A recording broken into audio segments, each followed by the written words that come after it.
doing something that you're very good at, right? That you do it very well, and then you got stuck doing it, and you don't want to do it anymore.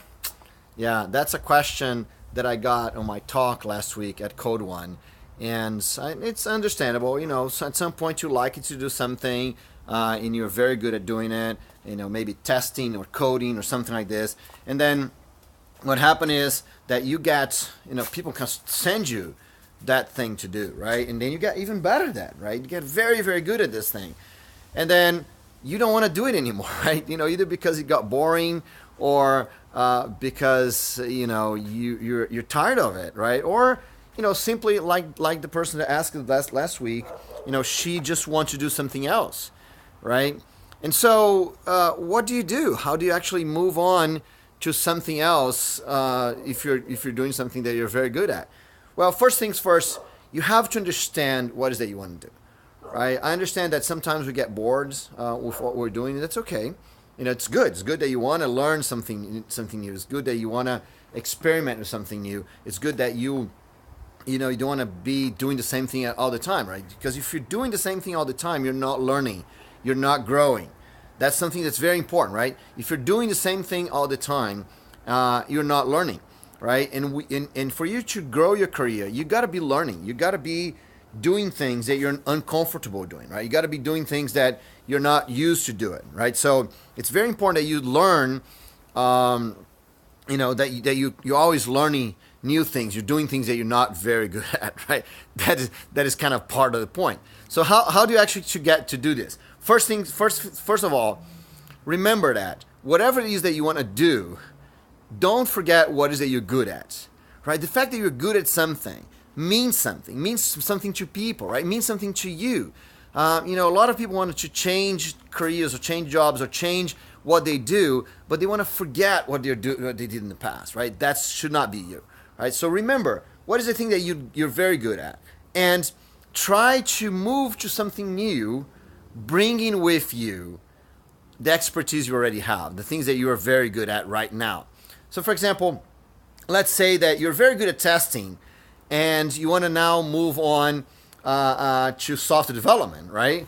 So, how can you actually move on to software development being very good at tests? So how about if you go develop some testing tools, right? Because now you're getting all your expertise, all the trust everyone has on you on testing, and you're bringing this in to your development now, right? Or let's say, for example, that you're very good at managing projects, for example, right? You're like a great project manager, and now you want to be an architect, right? So how about you start, you bring in all your project management capabilities to to manage the architects, right? Or something like this, right? Or how about you become the architect of the project by taking some of the manager responsibilities, or maybe you can actually go work for a small team that needs an architect and a manager at the same time, right? So no, anything that you do, or let's say something crazy, right? Let's say you're I don't know, you're working like there was a guy that asked me the other day. That's a true story, right? There's a guy that asked me the other day. He's a security guard, right? And he wants to go into software development. Well, it sounds like such a crazy thing, right? It's a completely different area, right? So he has to learn all kinds of new skills, and there's nothing that he can use from his security guard job to bring in software development. But there is, right? How about if he, instead of just kind of going generically in software development, he goes into developing secure software, right? So he can start learning security and learning how, maybe small things to begin with, right? Of course. But, then he can move in to an area that he has expertise, that he knows the words, he knows the vocabulary, he knows how to talk with people, he knows the customers, right? He knows how the industry works. So every time you want to move into something new, it's amazing, it's great, right? It takes effort. You need to learn new skills, you need to learn new technologies, you need to learn new things.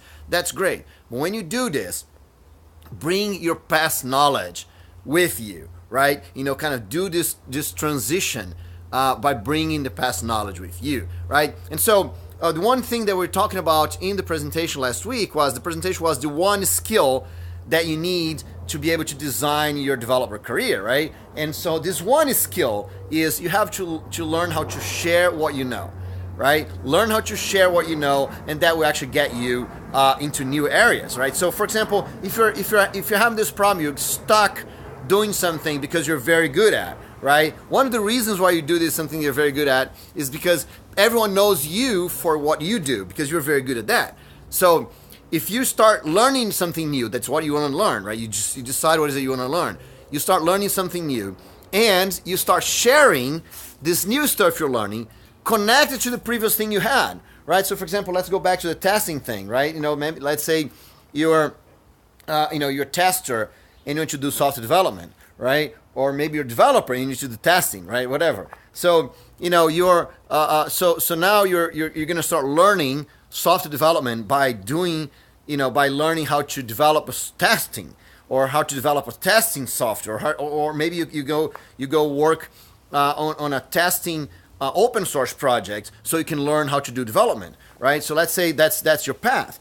So what you say you do, right? You start sharing your new knowledge, the new things you're learning. So instead of just kind of being known for the testing part, that's the thing that you're good at, right? Everyone wants you to do the testing because everyone sees you're good at this. So what is it you do, right? You start sharing things about development, right? So you got how a tester learns development, right? So you start sharing things about your new role, connected to the thing you did before.